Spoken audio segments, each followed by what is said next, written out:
It's day 97 of 118 days of the Tudors, and today we're thinking about 1581. And in this year, Elizabeth really ups the stakes on the Recusancy laws, making it a much bigger fine to not attend church. And also, we're going to be talking about the use of priest hides or priest holes. From 1581, recusancy, or refusing to go to church, particularly an Anglican service in the parish church, became an indictable offence, and you could have to pay £20 a month, which is around £4,000 by today's money, so a hefty fine. Also, if you were found guilty of trying to encourage people to follow Catholicism, you could be accused of treason. So quite extreme, really, considering at the start of her reign she was very much a middle way kind of girl. So let's see how we got to this point. The period of the persecution of Roman Catholics is sometimes referred to as the penal period, and it lasted from around 1534 until 1778, when there was the Catholic Relief Act. So as we know, in 1534 Henry VIII assumed religious authority over England. He didn't get rid of Catholicism, but he became the person running the show. 1552, under Edward, we get the Second Act of Uniformity, meaning it is compulsory to attend church. And then under Elizabeth, in her first year of her reign, really, in 1559, we get the Third Act of Uniformity, where she's fining people 12 pence for not attending church, and she's also banned Catholic Mass. She really ups the game then in 1563 as a death penalty for any priest who says Mass. And also you could have, if you are found to be defending the papacy, defending the Pope, you can have your property and assets taken from you. So as we know, in 1570, Elizabeth gets excommunicated, and then we see that there is a ban. You're not allowed to bring that information, that physical copy of the papal bull, into England, and it's treason to suggest that Elizabeth might be a heretic. So what is different in 1581? Well, as I said, we've got this massive increase on a fine. If you aren't attending your parish church and receiving this unified form of worship, so all the local priests, they're given this Book of Common Prayer, everyone should be receiving the same thing when they go to church. If you're not attending that, you can be fined £20 a month. And you did get some very rich Catholics who just said, all right, I'll pay the fine then. However, seeing this converting to Catholicism could lead to the death penalty. Trying to convince others to convert to Catholicism could also lead to the death penalty, as well as a massive fine of 100 marks. And for just hearing Mass, you could receive a year in prison. So that's where we stand in terms of religious persecution in 1581. You can't hear Mass.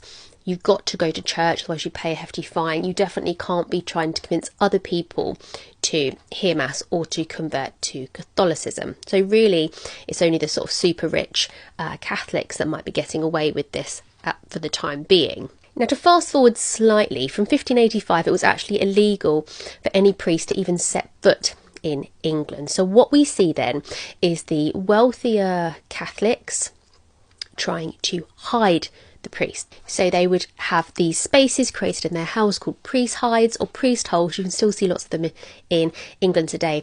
And then you would get the priest hunters, who quite often had signed warrants to go around and find these hiding illegal priests. These priests sometimes had to hide in these small spaces for up to a week. They were generally cold and damp and obviously terrifying when you can hear people moving around looking for you. And these priest hunters would pull up floorboards and they'd rip off wooden panelling. They knew what to look for. There's a place in England called Harvington House, which was owned by a wealthy Catholic called Humphrey Parkinson, and this house actually has 7 priest holes within it. One of these is above a bread oven. It's only 5 foot by 2.5 foot by 3 foot, so a very small cramped space. So unless you're as short as me, you wouldn't be able to stand up in it. And it was entered through a trap door in the privy, so in the bathroom. They also had one which was a bit bigger, but it was entered through a swinging beam that could come out of the wall and come back again. But the entrance itself was only a foot wide.